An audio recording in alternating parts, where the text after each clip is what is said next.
It's huge project, तो उसे दोबारा से देखना तो बनता ही है। लेकिन जहाँ पर आप अपना दिमाग लगाते तो अलग अलग उल्टी सीधी थ्योरीज आपके दिमाग में आना स्टार्ट हो जाएंगी, जैसे मेरे आ गई हैं। और मैं नहीं चाहता कि इन थ्योरीज का अकेले मैं इलाज करूँ, तो आप लोग भी फ्री हैं तो इन थ्योरीज को, पॉसिबिलिटीज को सुन लीजिए और इनका ऑपरेशन जरूर कर लेना। अब सबसे बड़ा सवाल क्या है कि बाहुबली को कटप्पा ने क्यों मारा? नहीं, वो नहीं है, बल्कि प्रोजेक्ट के क्या है, व्हाट इज प्रोजेक्ट के, और इसमें के क्या है, कल की, कली या फिर कुछ और। ये काफ़ी डिफिकल्ट है सोचने पर, लेकिन जब आप हर एक चीज़ को एक एक करके कड़ी को जोड़कर देखेंगे तो आपको हर चीज़ समझ में आने लगती है। तो के का मीनिंग ना तो कली है ना ही कल की है, के मीन्स श्री कृष्णा। ओके, मैं समझ रहा हूँ कि आप लोग ये सोच रहे हैं कि ये इतनी नॉनसेंस की बात कैसे कर सकता है, लेकिन आप लोग एक बार सोच कर देखिए, जो सुप्रीम यास्किन है या फिर कमल हसन का जो कैरेक्टर है, वो अपने एम्पायर में एक एक्सपेरिमेंट चलाता है, सीड या फॉर्मूले वाला, जो वुमेन्स पे अप्लाई करता है। एंड उससे होता ये है कि जो लेडीज़ वगैरह हैं वो या तो अनफर्टाइल हो जाती हैं, या फिर जो अगर प्रेगनेंसी कैरी भी करती हैं तो 100 डे से ज़्यादा नहीं कर पाती।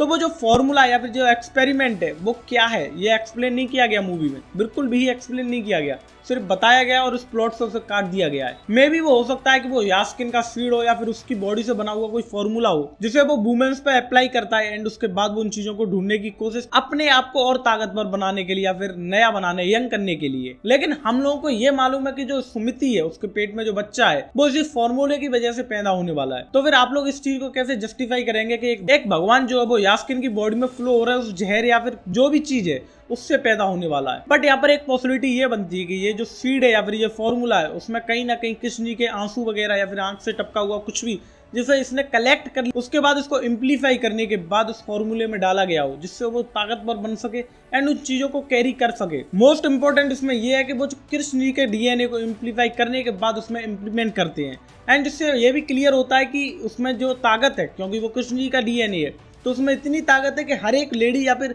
हर एक वुमेन उसे कैरी नहीं कर पाती। एंड यहाँ पर एक पॉइंट ये भी जस्टिफाई होता है कि भगवान के अंश से ही एक भगवान जन्म लेने वाले हैं, जो आने वाले टाइम पर इस युग का कल्याण करेंगे और जो बुराइयां होने वाली उन्हें खत्म करेंगे। तो ये एक छोटी सी थ्योरी थी और एक पॉसिबिलिटी थी जो मुझे लगा, मेरे दिमाग में आया, मैंने सोचा आप लोगों से शेयर कर लिया जाए। बाकी आप लोगों के पास क्या थ्योरीज है आप लोग कमेंट बॉक्स में जरूर बताना। बाकी मिलेंगे अगली वीडियो में, तब तक के लिए take care and bye bye.